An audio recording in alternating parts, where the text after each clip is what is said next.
Continuamos con nuestras lecciones de la conversación que el Señor tuvo con sus apóstoles después de que ha instituido la cena, su cena, la cena del Señor.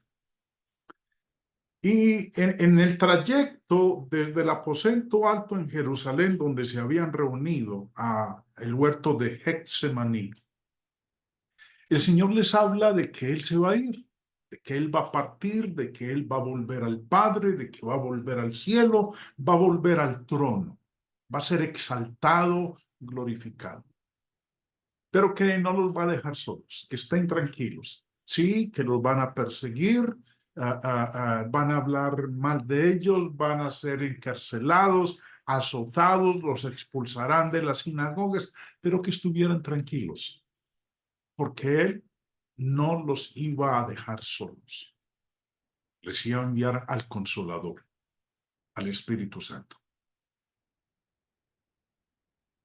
Continuando entonces en Juan 16, donde Él se halla conversando con sus apóstoles al respecto, les dice en el verso 12, aún tengo muchas cosas que deciros, pero ahora no las podéis sobrellevar.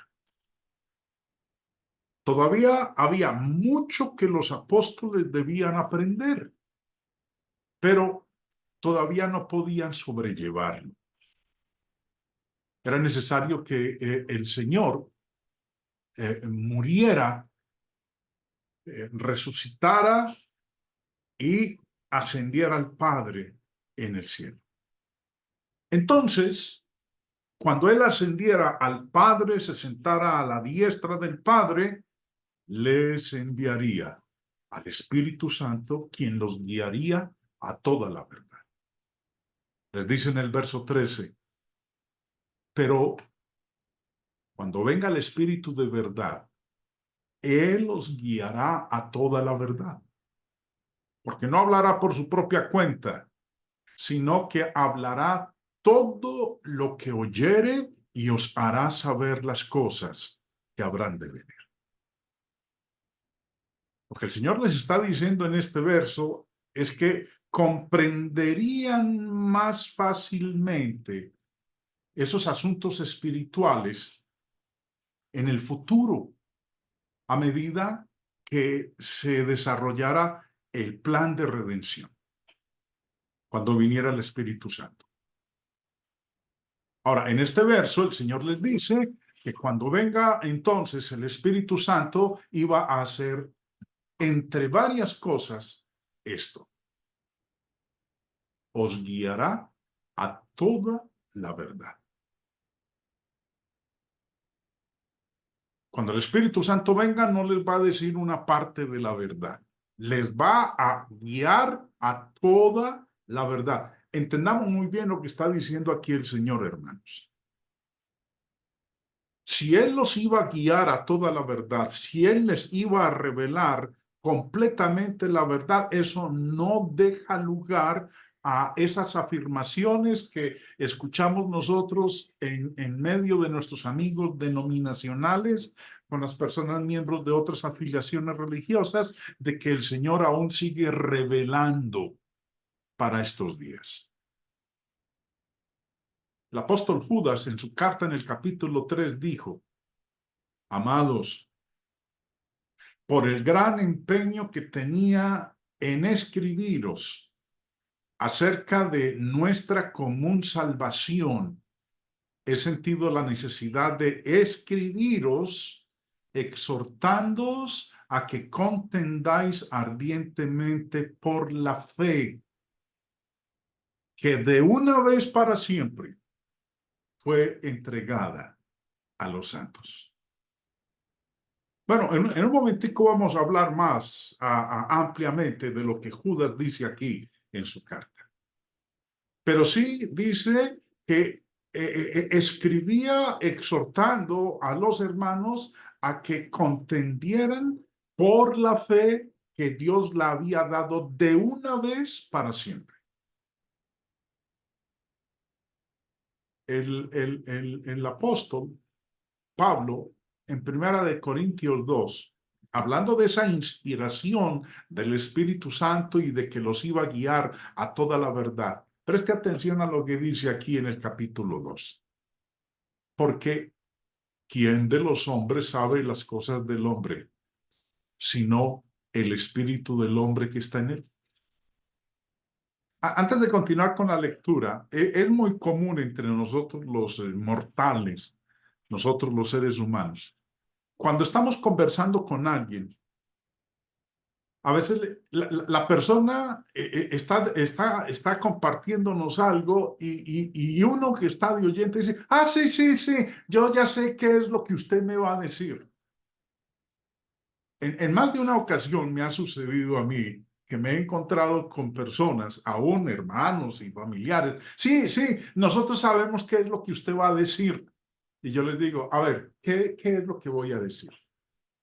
Si usted tiene esa capacidad de decir qué es lo que yo estoy pensando en este momento, dígamelo. Y, no, no, no, ¿qué es lo que iba usted a decir? Mire, aquí es claro lo que dice el apóstol Pablo. ¿Quién de los hombres sabe las cosas del hombre, sino el espíritu del hombre que está en él? Yo soy el que sé qué es lo que hay en mi mente, en mi corazón. Nadie más lo sabe. Te podrá especular tratar de adivinar, conjeturar, pero nadie sabe las cosas que hay en mi mente. Eso solamente lo sé yo. Por eso dice en la parte final del verso 11, así tampoco nadie conoció las cosas de Dios, sino el Espíritu de Dios.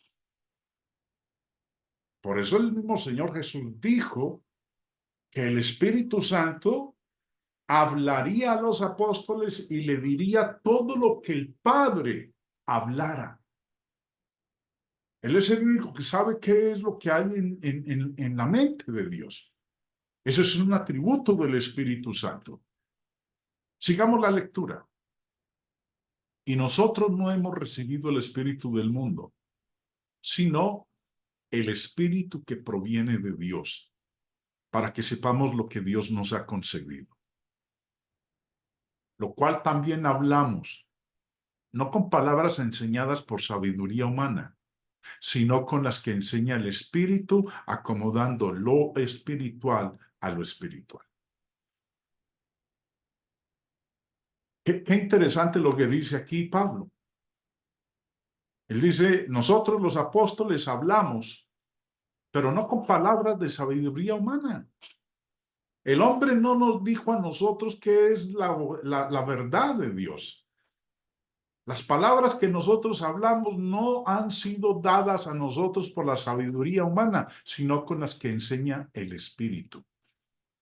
Ahora, eso quiere decir que cada una de las palabras que hay en la Biblia no se les ocurrieron a los apóstoles, sino que el Espíritu Santo se las enseñó. El Espíritu Santo les dijo qué decir, qué palabras emplear. Ahora, como son palabras enseñadas por el Espíritu y no por la sabiduría humana, entonces debemos nosotros tratar de entenderlas y debemos entenderlas en esa aplicación espiritual. Por eso dice, acomodando lo espiritual a lo espiritual. Para que me entiendan, déjenme darles este ejemplo. A veces nos ha ocurrido que cuando alguien toma la decisión de bautizarse, vamos a un río o a un estanque donde hay agua o una piscina. Y recuerdo en algunas ocasiones cuando fui a bautizar a alguien en un río o en una piscina, habían personas ahí alrededor. Y entraba yo con la persona al estanque, al agua, para bautizarla y hablaba con ella un momento. Los demás estaban observando por curiosidad y veían que yo tomaba a la persona y la zambullía en el agua y luego la sacaba y le daba un abrazo. Y la gente se reía. Se reían diciendo, mire estos dos locos que están ahí. Una persona que estaba sequita, la metió en el agua y ahorita la sacó mojada. Ahora, ellos no alcanzaban a dimensionar, a entender el trasfondo que había con esa acción. Ellos simplemente vieron a Jaime Restrepo tomando a esta persona y sumergiéndola en el agua. Eso fue todo lo que ellos vieron. Pero lo que había detrás de ello, el fondo espiritual, no lo veían. ¿Por qué? Porque lo veían en la manera física, en la manera carnal. No, había que mirar ese acto del bautismo de manera espiritual. Por eso dice, acomodando lo espiritual a lo espiritual. Por eso Pablo en este verso dice que lo que ellos hablaban no era con palabras enseñadas por la sabiduría humana, sino que fue el Espíritu Santo el que les enseñó las palabras a utilizar. Eso nos dice entonces que cuando vayamos a leer la Biblia, hay muchos pasajes que nosotros no podemos interpretarlos de manera carnal, física, terrenal, literal, sino de una manera espiritual. Luego, este texto, muchos de ustedes lo conocen, son palabras del apóstol Pablo en Gálatas capítulo 1, y les dice a los hermanos de Galacia lo siguiente: estoy maravillado de que tan pronto os hayáis alejado del que os llamó por la gracia de Cristo para seguir un evangelio diferente. No que haya otro, sino que hay algunos que os perturban y quieren pervertir el evangelio de Cristo. Mas si aún nosotros o un ángel del cielo os anunciare otro evangelio diferente del que os hemos anunciado, sea anatema. No es muy extraño escuchar a las personas hablar de las varias veces cuando Dios supuestamente les ha hablado directamente. No, estoy esperando que el Señor me hable, estoy esperando que el Señor me revele. La gente se postra de rodillas en las reuniones de los grupos religiosos, le hablan a Dios y les dicen: Dios, muéstranos, Dios, revélanos. ¿Qué palabra tienes para nosotros en esta noche? Si usted pudiera escuchar poco más o menos a cualquier predicador hoy día, probablemente hemos oído decir: permítanme decirles lo que Dios ha colocado en mi corazón. O al menos algo parecido. Eso es muy común en el mundo sectario. Y también a veces encontramos hermanos que piensan y hablan de la misma manera. Muchos grupos religiosos están fundados sobre la idea de que Dios reveló enseñanzas a un individuo, enseñanzas que no están escritas en la Biblia. Y basados en estas revelaciones son formados grupos y la práctica empieza. Bueno, muchas personas hoy consideran que la Biblia no es suficiente, que se requiere algo más, que a la Biblia hay que sumarle algo más. Uno de los grupos que conocemos nosotros hoy son los mormones, que dicen que en la Biblia no está toda la verdad revelada de Dios, que por eso es necesario el libro de Mormón, que es otro testamento del Señor Jesucristo. Su profeta y fundador, José Smith, fue, en palabras de él, quien recibió esta revelación del libro de Mormón en unas planchas de oro que un ángel llamado Moroni le dijo dónde encontrarlas, y esas planchas estaban escritas en un idioma que ellos llamaron egipcio reformado. Y él, por la guía de Dios, del Espíritu Santo, pudo traducir esas planchas y dio origen al libro que conocemos como el libro de Mormón. Ahora, no es el único grupo religioso hoy en día que dice eso, de que la Biblia no tiene toda la verdad, que hay más revelaciones de Dios, que se hacen necesario otras revelaciones. El catolicismo romano. Está la Biblia, pero se hace necesario tener el catecismo de la Iglesia Católica Romana. Y lo interesante es que cuando uno lee ese catecismo, que a veces es más voluminoso que la misma Biblia, ahí encontramos mucho de las doctrinas que enseña el catolicismo romano. El purgatorio, el bautismo por los niños, Pedro como papa, etcétera. También tenemos a los testigos de Jehová con su revista La Atalaya y también Despertar, su otra revista. Su fundador, Charles T. Russell, es quien dio origen a este grupo religioso. Los testigos de Jehová dicen que para poder entender la Biblia es necesario leer sus revistas, los libros extras que ellos sacan, que porque en ellos está mejor explicado el mensaje de Dios que en la misma Biblia, que sin esos escritos es muy difícil llegar a entender lo que enseña la sola palabra de Dios.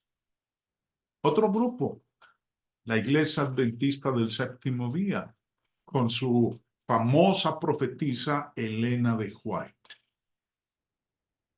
Al igual que los testigos, es necesario dentro del adventismo del séptimo día leer los escritos de esta señora, porque según ella, Dios le reveló ese mensaje para poder entender lo que dice las Sagradas Escrituras.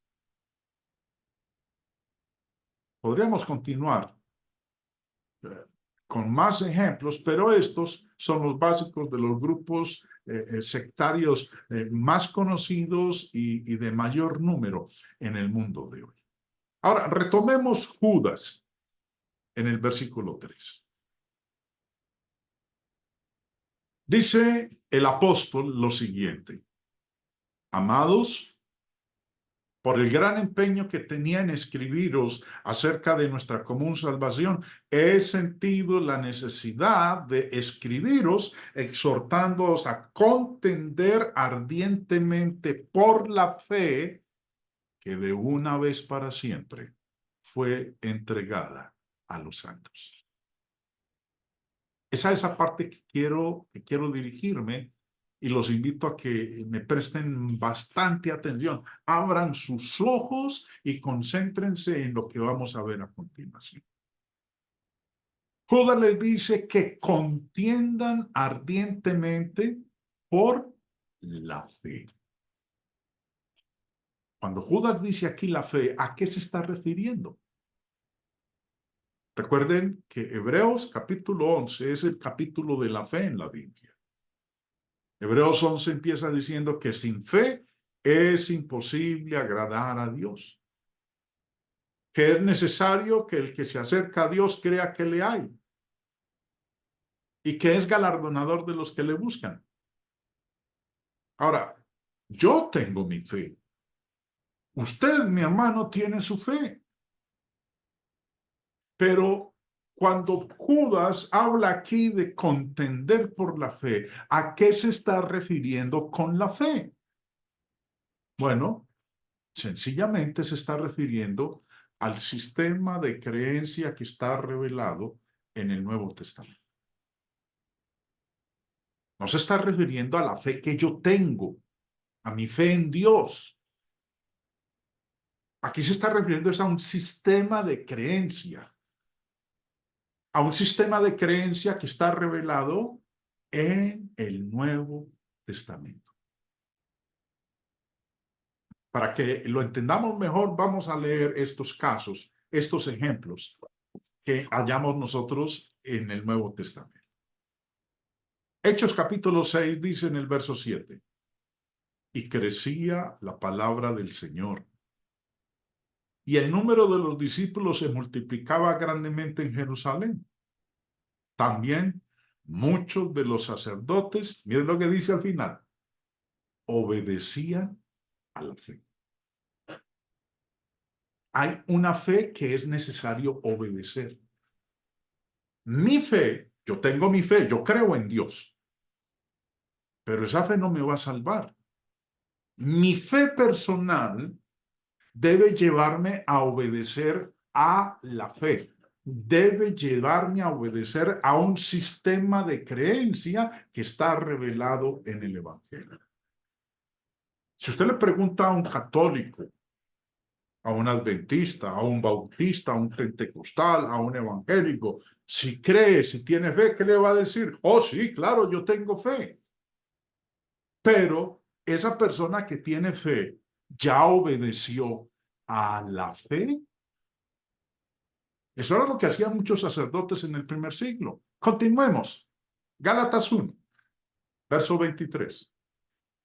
Hablando del apóstol Pablo, dice, solamente oían decir, aquel que en otro tiempo nos perseguía, ahora predica la fe que en otro tiempo asolaba. Leíamos de los sacerdotes que obedecían a la fe. Ahora hablamos, leemos en este verso de predicar la fe. Pablo predicaba la fe.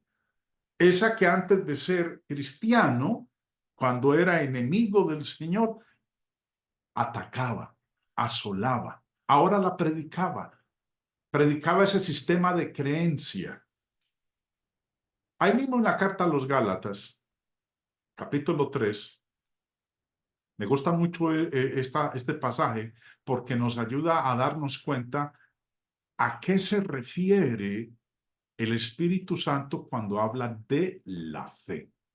Una cosa es mi fe y otra cosa es la fe. Gálatas 3 dice en el verso 23, pero antes que viniese la fe, estábamos confinados bajo la ley. Cuando dice aquí bajo la ley es el Antiguo Testamento, la ley de Moisés. Pero antes que viniese la fe, estábamos confinados bajo la ley, encerrados para aquella fe que iba a ser revelada. En el Antiguo Testamento no se había revelado esta fe, este sistema de creencia. Por eso, ¿Dios qué les había dado? La ley de Moisés. Los que vivían bajo el Antiguo Testamento estaban confinados bajo la ley, esperando el día cuando viniera esa fe que el Espíritu Santo iba a ser revelada, que el Espíritu Santo iba a revelar. Y dice en el verso 25, pero venida la fe, ya no estamos bajo ayo, ya no estamos bajo la guía de la ley del Antiguo Testamento, porque el Espíritu Santo trajo esa fe, trajo la fe que los sacerdotes obedecían, que antes del apóstol Pablo ser cristiano, perseguía, pero después la predicaba. Esa fe, hermanos, es el Nuevo Testamento. El mensaje que está revelado en el Nuevo Testamento. Es el sistema de creencia revelado en el Evangelio. Por eso es que Pablo en Efesios 4 dice en el verso 5, un Señor, una fe, un bautismo. Una fe. ¿Cuál? La que reveló el Espíritu Santo. ¿En dónde está? En las páginas del Nuevo Testamento. Solamente hay una fe que salva.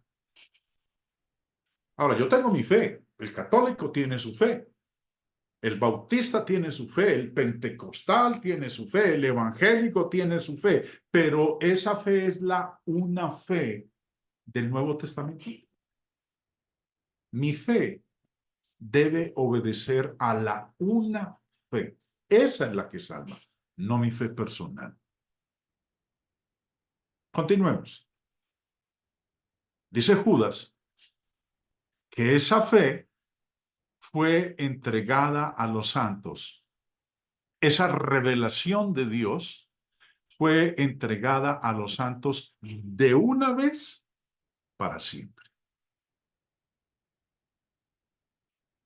Esta frase es de particular interés e importancia para nosotros, mientras la consideremos a la luz del hecho de que muchos hoy día están diciendo que aún Dios les habla a ellos directamente, que Dios les revela, que Dios les manifiesta. La declaración de Judas de que la fe fue dada de una vez, fue entregada de una vez para siempre, viene de este término griego.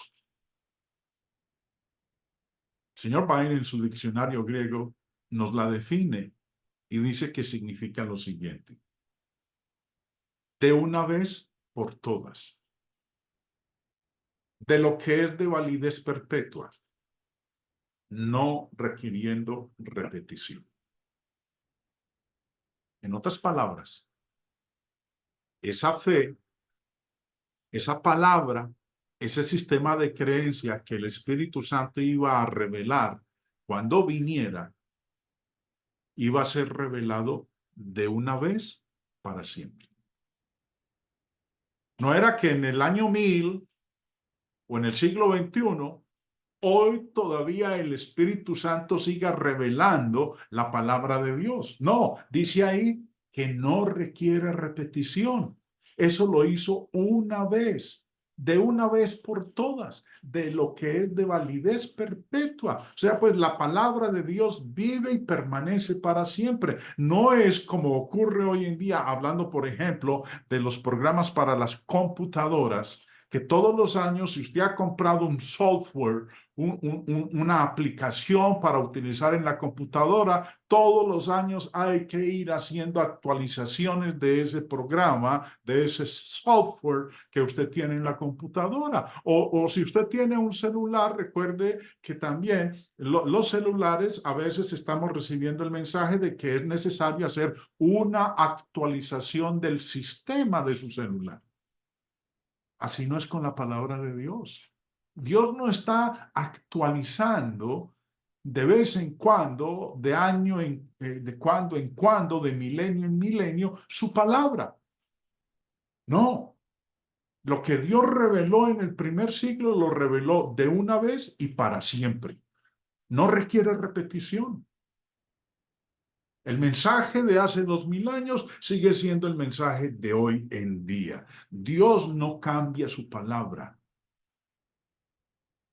La Biblia de Jerusalén, este versículo de Judas 3 lo vierte de la siguiente manera: queridos, tenía yo mucho empeño en escribiros acerca de nuestra común salvación, y me he visto en la necesidad de hacerlo para exhortarlos a combatir por la fe que ha sido transmitida a los santos de una vez para siempre. No tiene uno que ser un genio para entender de Judas 3 que cuando Dios, a través de la agencia del Espíritu Santo, reveló completamente las Escrituras, esa revelación fue final. No hubo más revelación al cierre del libro del Apocalipsis, el último libro de la Biblia.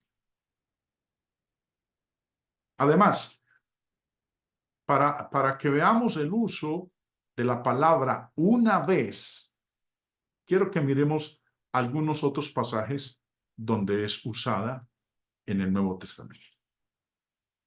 Recuerden, viene de este término griego, una vez, que significa de una vez por todas, de lo que es de validez perpetua, no requiriendo repetición. Hebreos 9 dice: y de la manera que está establecido para los hombres que mueran, una sola vez.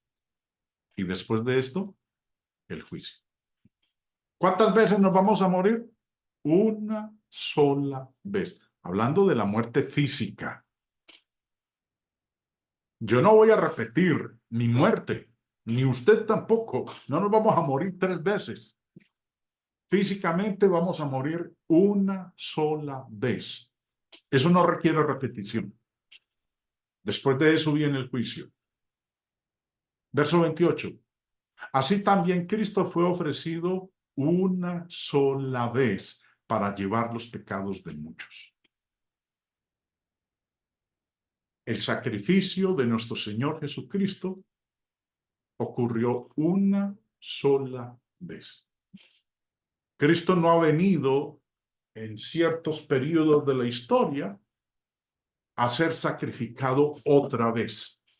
No, eso lo hizo una sola vez y aparecerá por segunda vez en relación con el pecado para salvar a los que le esperan.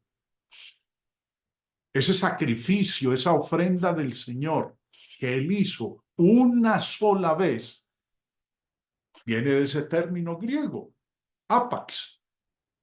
Como dice el señor Bain, significa de una vez por todas, de lo que es de validez perpetua, no requiriendo repetición.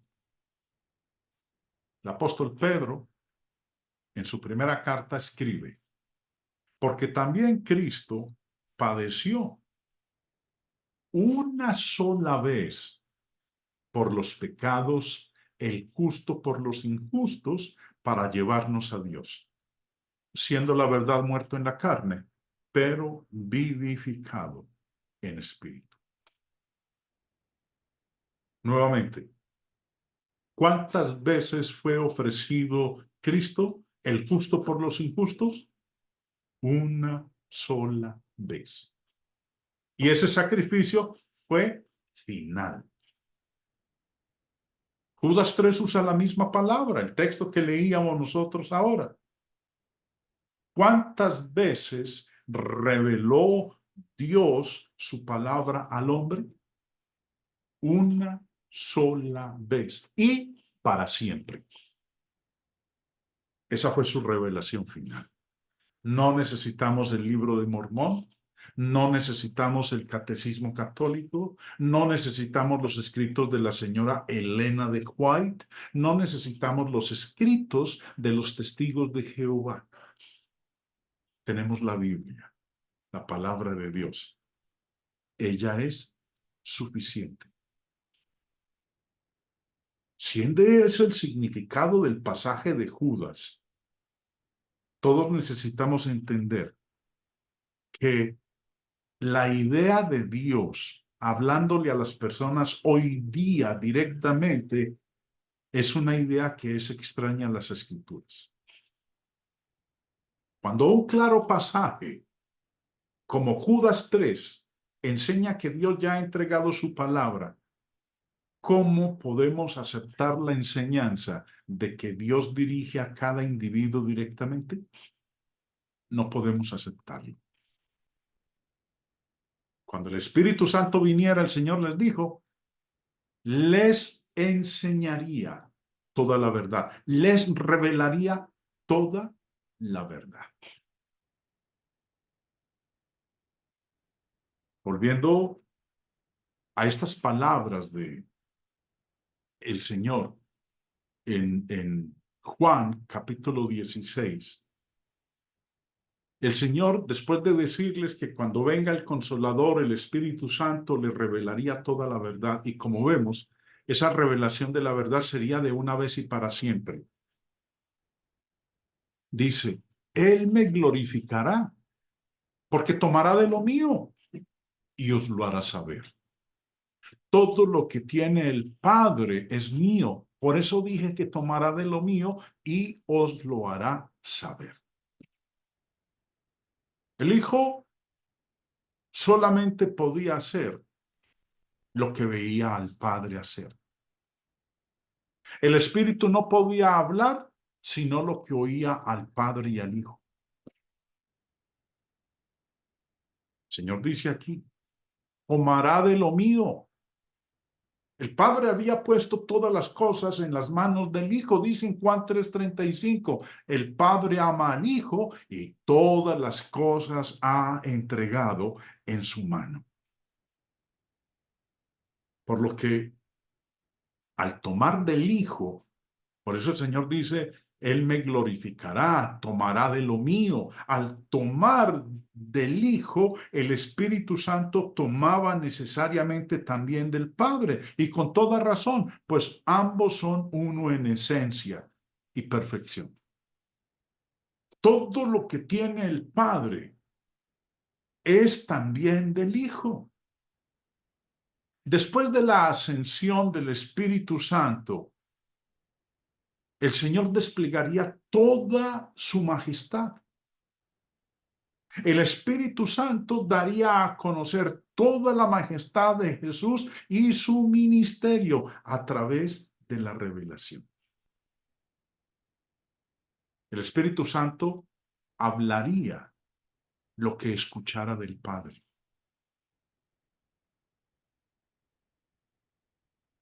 En 2 de Pedro 1 dice, versículos 20 y 21.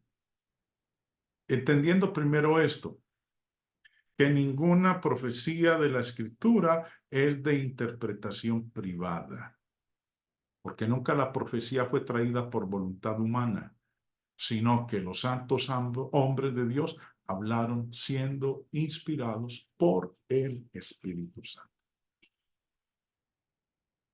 La revelación de la verdad por la inspiración del Espíritu es en sí misma un ejemplo de la unidad del Padre, del Hijo y del Espíritu Santo. Dice Pablo en 1 Corintios 2:10.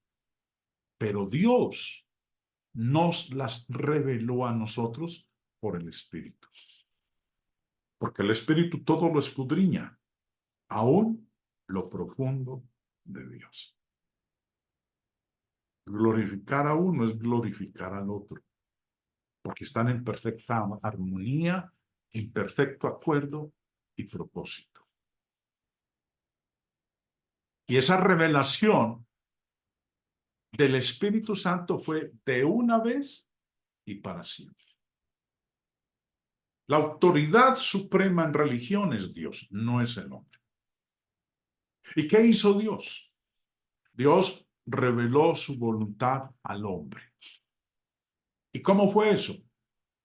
Bueno, la Biblia nos dice que su Hijo, nuestro Señor Jesucristo, recibió toda la autoridad del Padre.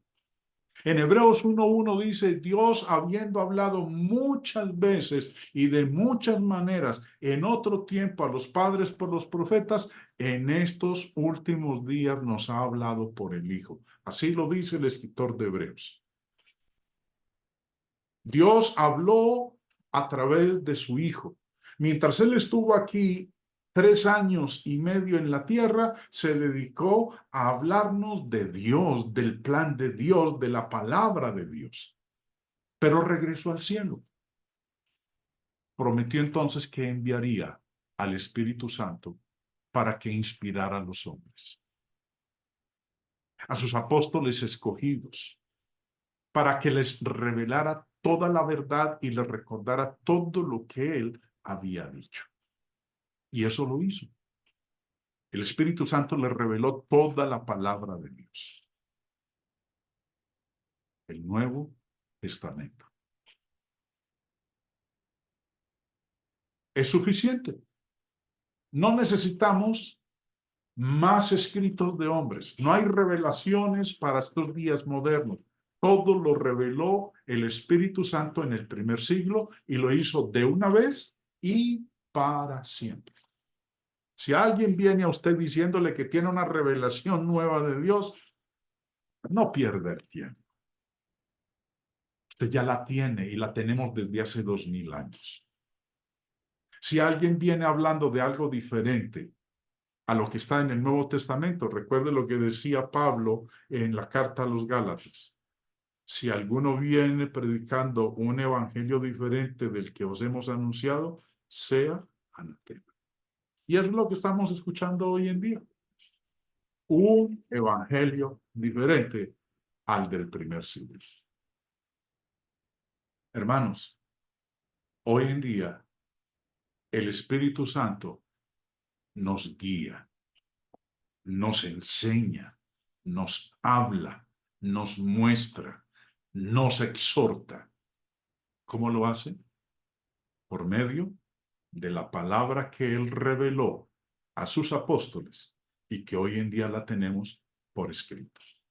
Bueno, ya con la tecnología, la tenemos en nuestros celulares, esas aplicaciones con la Biblia. Ahí está. Entonces, como decía Judas, que contendamos ardientemente por la fe, la revelación del Nuevo Testamento que el Espíritu Santo dio de una vez y para siempre. Dios los bendiga, mis hermanos.